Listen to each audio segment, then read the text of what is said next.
como consecuencia de los debates del caso del Cerro Maravilla, cuando uno de los policías acusados hace una denuncia pública de que el superintendente Carlos López Feliciano tenía carpeta en la policía de Puerto Rico. Eso promueve una discusión pública que lleva al representante David Noriega Rodríguez a hacer una petición de información en la Cámara de Representantes, en la que le pedía a la policía que le indicase cuáles eran los criterios para fichar, identificar a personas por razón de ideas políticas y si en efecto esas carpetas existían.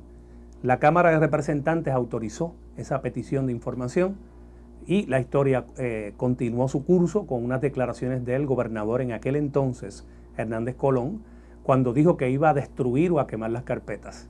Pedimos órdenes protectoras para que se le prohibiera al gobernador o a cualquier agencia del Estado Libre Asociado quemar, destruir u ocultar esas carpetas. Y así, del 1988 hasta el año 1992, se mantuvo una intensa litigación que llevó a que se declarara ilegal la práctica y se requiriera del Estado la entrega de las carpetas íntegramente a todas las personas perjudicadas.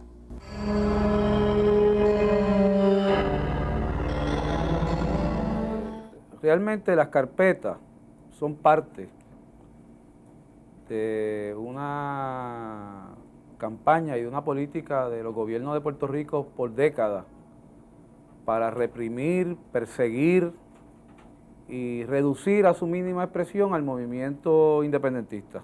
Una vez identificaba a una persona participando en cualquier tipo de actividad política, se confeccionaba una tarjeta, lo que llaman un index card, y esa tarjeta llevaba el nombre, datos e una identificación de la persona. Cuando se acumulaban 4 tarjetas, se abría expediente y a esa persona se le asignaba un agente que iba a vigilarlo o le iba a dar un seguimiento. Y así se seguía alimentando ya esa carpeta. ¿Qué incluía la vigilancia? ¿Dónde trabajaba? ¿Dónde residía? ¿A qué agrupaciones políticas estaba afiliado? ¿Si asistía a reuniones? ¿Si hacía aportaciones económicas? ¿Seguimientos de sus viajes en y fuera de Puerto Rico? Y sobre todo, una especie de calificativo de peligrosidad. Principalmente dentro de la carpeta lo que yo encuentro era el establecer que yo era una persona peligrosa y que por lo tanto esa peligrosidad pues había que vigilarla. La razón para establecer que yo soy peligroso es que yo soy una persona inteligente.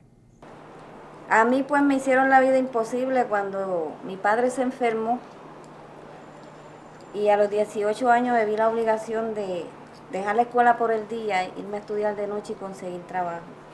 No se me hizo fácil porque cuando yo iba a un trabajo me decían, sí, le vamos a llenar los blancos, venga mañana. Me extrañaba que tan ligero pues me dijeran, venga mañana. Pero cuando salía afuera, pues estaban los agentes riéndose y decían, ¿qué? ¿Conseguiste el trabajo? Yo tengo un informe aquí del 71 que dice, hoy 23 de junio de 1971, informó el suscribiente, a los suscribientes una confidente que merece a nuestro crédito lo siguiente, que en la calle Sol, esquina San Justo, en el negocio conocido como La Taona, se reúnen varios subversivos y estos planean sus actividades tales como dónde poner bombas, cómo llevar a efectos el terrorismo y otras. A dichas actividades asisten personas tales como Providencia Trabal, su hijo Néstor Nazario, y varios que no se conoce su identificación. La Taona era un sitio en San Juan, que iba todo el mundo. O sea, La Taona fue el sitio donde primero tocó Haciendo Punto en Otro Son. Y era un sitio en San Juan donde iba la gente, se daba el trago, habían actos artísticos. Y fíjate cómo ellos describen La Taona, como un sitio donde iban subversivos y que planificaban poner bombas. Obviamente eso es una exageración, totalmente exagerado. Pero ahí un poco te da la visión de la cabeza que esta gente tenía. El periodo en que a mí se me abrió una carpeta fue justamente cuando yo estaba como estudiante y como joven llena de ideales para definir hacia dónde yo quería que este país estuviera destinado. Y yo me declaré en ese entonces, como lo soy ahora, pues simpatizante y luchadora por la independencia de Puerto Rico, y entiendo que por esa razón se me abrió una carpeta. En ese viaje que yo hice a Cuba en el 1969, aparece un informe de trámite y dice, a continuación, el informe del confidente sobre el viaje de Néstor Nazario a Cuba. Sin embargo, el informe del viaje no aparece en mi carpeta. La confesión de la carpeta incluía, además de las 4 tarjetas que te mencioné, una investigación en la comunidad. Pero no solamente recogían información de tus vecinos, sino que una práctica de ello era indisponerte ante tus vecinos, porque iban a donde tus vecinos y te decían, fulano de tal es una persona peligrosa, nosotros somos de la policía, es un subversivo, es un terrorista, lo estamos velando.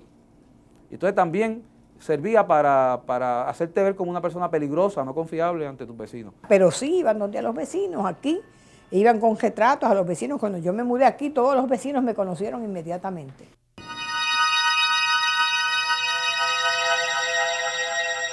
Todas estas cosas venían ocurriendo desde muchos años, yo diría desde principios de siglo, y se fueron prolongando. Y aunque había nociones de que estaban ocurriendo unas cosas, pero las personas no los veían como violación a los derechos civiles, ni los veían como, sino que creían que era un poder que el Estado tenía para hacer esas cosas.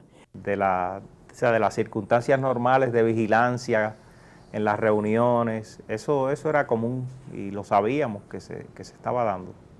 Y en 1959 rindió un informe, que fue el primer informe que tenemos con la Comisión de Derechos Civiles, y ya en ese informe decía, por ejemplo, debe repudiarse el mantenimiento por la policía de listas de personas a base de sus ideas políticas.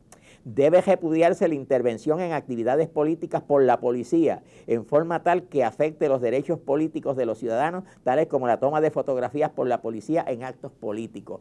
Hay que también aquí señalar una cosa, esto no fue un trabajo nada más del movimiento de la Policía de Puerto Rico. Esto fue un trabajo coordinado entre el FBI, las autoridades federales y el movimiento y la policía.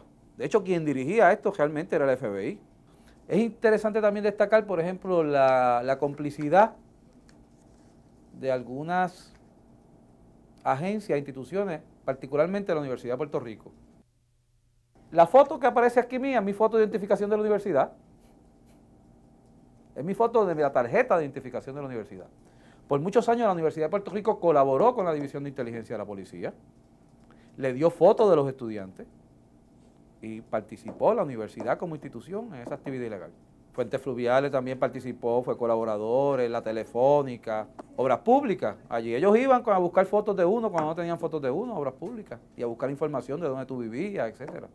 Todas las agencias del gobierno de Puerto Rico investigaban a toda persona que solicitara empleo para trabajar con el gobierno de Puerto Rico.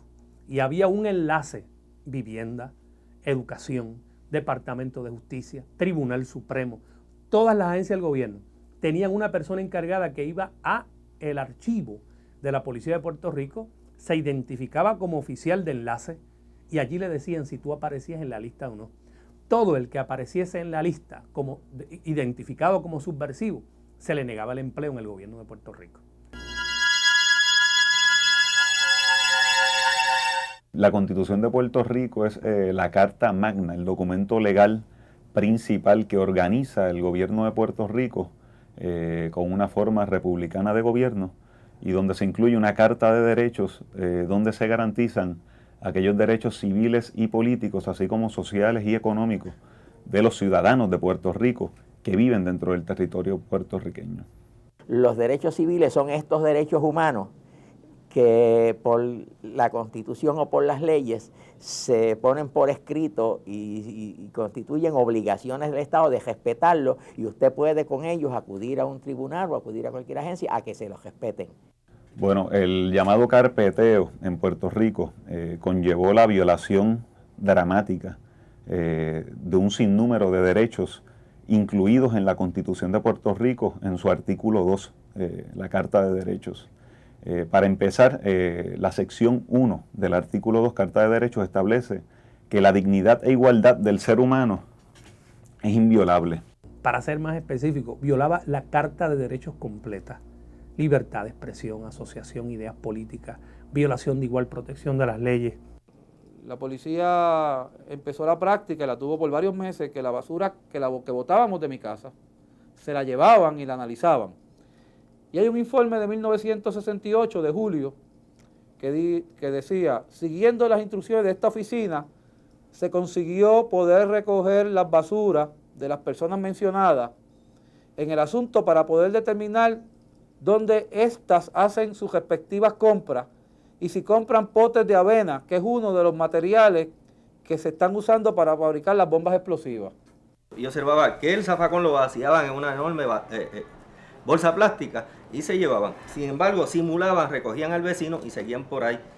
E incluso hay un detalle bien interesante y es la descripción detallada de nuestro hogar. Cuántas ventanas Miami tenía, dónde estaban las puertas, por dónde se entraba, por dónde se salía.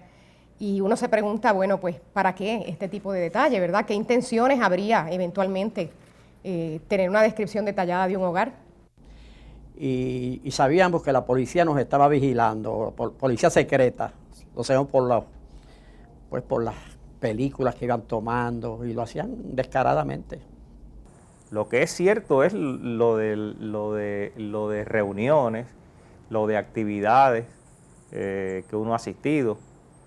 La interpretación que se le ha dado es lo que no es cierto. Y ahí es donde entra lo que uno llama pues la represión. Eso es lo que se llama represión. Esa interpretación que se le da a las cosas que uno hace. Lo peculiar que yo encontré en mi carpeta era que el carpeteo mío fue de escuela intermedia. Me asombró, entre otras cosas, la secuencia en fotografías que llevaban. De mi padre, lo que nunca entendí es por qué, siendo una persona, como explica mi hermana, que era un pastor, era barbero de profesión, el pueblo lo quería, le tenían que estar tiroteando la casa cada rato. Y llegó un momento que este señor ya a los nervios, él tuvo que desistir de seguir trabajando, porque a la verdad que es algo terrible que solamente porque usted tenga una ideología le tiroteen la casa. En el caso mío, ya no sé, ahí en el expediente está cuántas veces me tirotearon la casa, sin los arrestos, sin tener motivo que me hicieron. 19 fabricaciones de casos que todas se cayeron en el tribunal. Siempre recuerdo cuando me arrestaron en la Villa Olímpica. En alguna de las fotografías y en las carpetas aparece, ¿verdad? Cuando me llevaron al cuartel de la Villa Olímpica y me arrestaron sencilla y llanamente por mi solidaridad con la delegación cubana. A mí me acusan de haber puesto una bomba un 11 de marzo en la tienda Bakers de Río Piedras.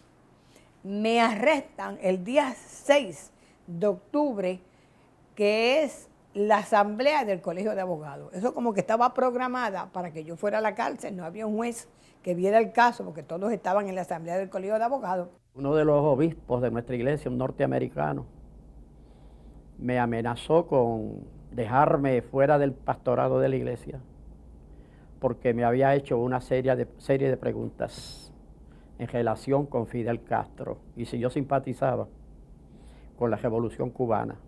Y yo le dije que sí. Un programa de radio que yo lo producía con otro miembro del Partido Socialista que se llamaba Trabajadores y su lucha, y era un programa de radio que se pasaba por una estación comercial en Ponce, pues hace alusiones también a este programa, que de cierta manera pues pone en entredicho todo el respeto a la libre expresión, porque era utilizando un medio de comunicación electrónica. Y así pues, por consiguiente, una serie de actividades que eran políticas, otras eran de actividades del derecho de reunión y de asociación que tiene cualquier ciudadano en cualquier país. Por lo tanto, entiendo que la mayor parte de esta información viola los derechos civiles, obviamente, y los derechos universales que están planteados y consignados por otras instituciones internacionales.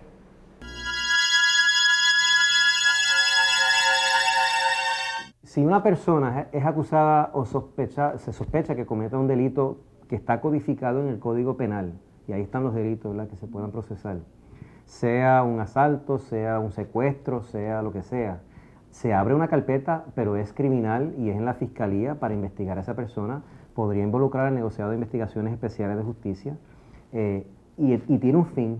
Hay un delito, hay unos hechos y hay que investigarlo. Cuando se logra obtener la evidencia suficiente, se procesa a la persona y esa carpeta es legítima. Eso es parte del aparato investigativo del Estado. Lo que no es legítimo es investigar la persona sin sospecha alguna, meramente porque es de tal o cual bando político o social o de tal o cual pensamiento. Y las carpetas que se entregaron no eran carpetas de delito. Así que si estamos hablando de levantar carpetas por ideología, que es de lo que se trata en casi todos los casos, ese carpeteo nunca es legítimo. Ese carpeteo por definición es inconstitucional, es ilegal. Aquí estamos hablando de que el gobierno estaba cometiendo delitos, estaba violando la Constitución, el propio gobierno. Son documentos totalmente ilegales y las carpetas lo que implican es que el gobierno de Puerto Rico se dedicó por muchísimos años a identificar personas por el mero hecho de su ideología política. Porque ese es el pecado. Tú puedes ser criminal, puedes ser drogadicto, puedes ser todo menos independentista. Sin embargo, es importante aclarar que los independentistas fueron el foco primario de toda la investigación criminal en Puerto Rico, pero que en un momento dado esta gente perdió el control absoluto de las investigaciones y comenzaron a perseguir a toda persona, a toda agrupación que cuestionara las actividades gubernamentales o promoviera cambio social aunque no fuera independentista. He pertenecido a organizaciones feministas desde hace muchos años. Cuando recibí mi carpeta me di cuenta que tenía unos agentes de la Policía de Puerto Rico que asistían a las actividades feministas. Pero entonces me impresiona el hecho de que ellos empiezan a vincular toda la actividad feminista con el asunto de las actividades de izquierda. Pero además de esas personas, sindicalistas, ambientalistas, feministas, cualquier persona que cuestionara el orden social y que abogara por algún cambio, era visto como un disidente y había que como velarlo, partía de esa premisa la policía. Y ese monitorear y usar esa información es la violación al derecho de asociación y de expresión. Con relación a los contactos, resulta interesante un documento que descubrimos y que identificaba un espectro amplio de actividades en la sociedad que podrían servir de informantes o de fuentes de información a la policía. En el listado aparecían lugares comerciales como salones de belleza, oficinas profesionales de médicos, abogados, profesores universitarios, en fin, toda la gama de actividades sociales y humanas que una persona podría llevar a cabo en cualquier lugar, recortándose, haciendo una gestión. Teníamos un informante de la policía que podía, de alguna manera, proveer información sobre este ser humano, sobre este ciudadano. Yo tengo un caso, por ejemplo, de una persona que era como mi hermano, que vivió en mi casa prácticamente. Mi madre fue madrina de su boda, le crió su hijo, y era como mi hermano. Y esa persona fue informante. Yo tengo 54 informes de esa persona en mi carpeta. Hay el caso, por ejemplo, de familiares. Mi madre tenía un hermano que le daba información a la policía, era informante de la policía. Y se dan ese caso también, ¿no? Vecinos, amigos, familiares. Y yo te diría que estuvo de agente en mi casa desde el 63 al 64 hasta hace 8 años, que se descubrió que era agente. Era mi hijo, William era mi hijo. Yo le decía a la gente, yo tengo un hijo macho y William son 2. William era mi hijo, William dormía aquí, William para donde quiera íbamos juntos, yo ayudé a William a estudiar, yo hasta un carro le regalé. El agente supuestamente era mi guardaespaldas. Por lo tanto, entraba a mi casa y comía en mi mesa. A veces hasta dormía en mi casa.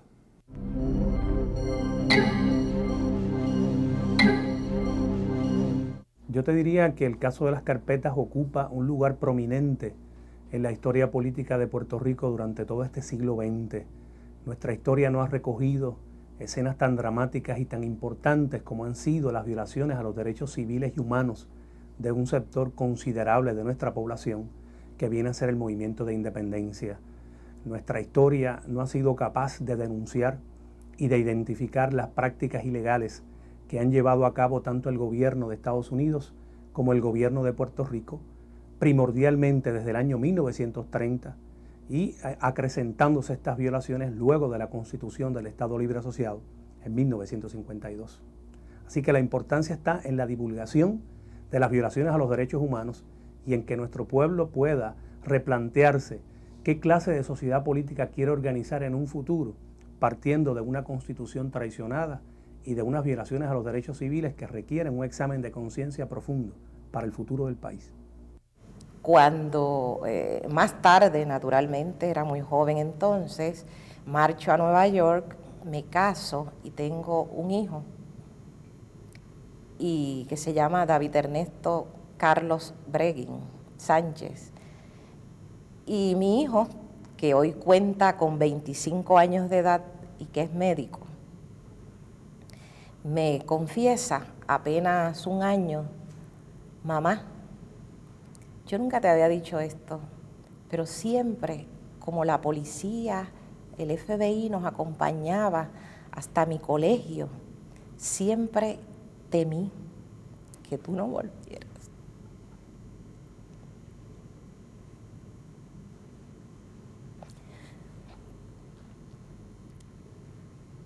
Y naturalmente,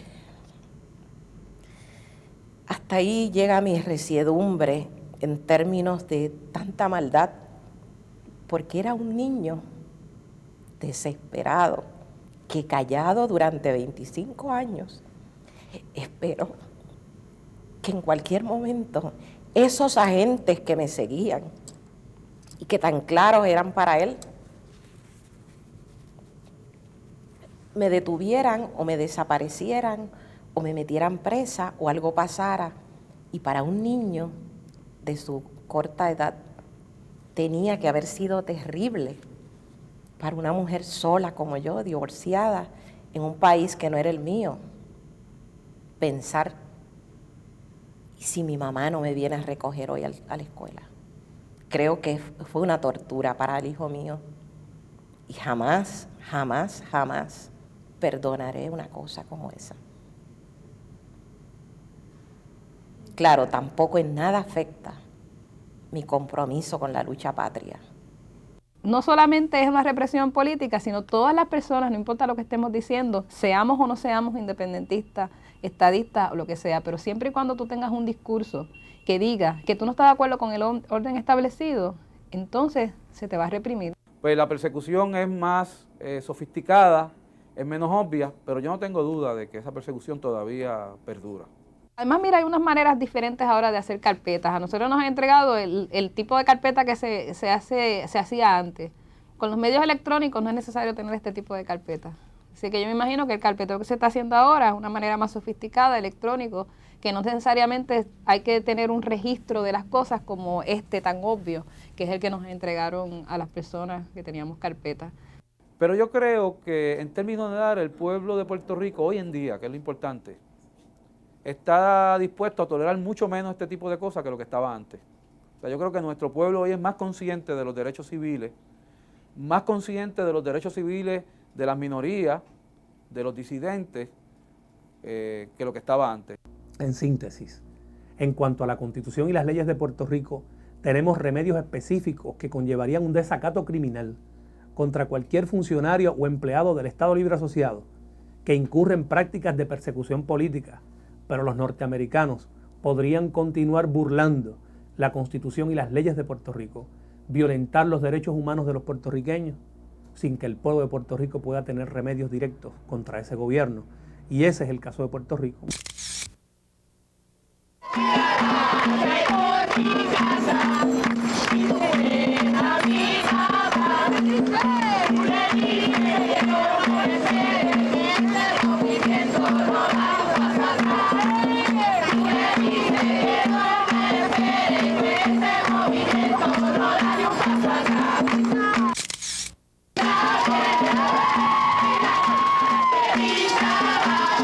Esta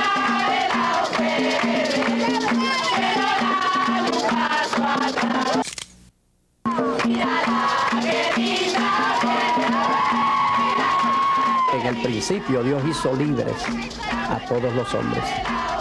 Y Jesús decía, conoceréis la verdad y la verdad os hará libres.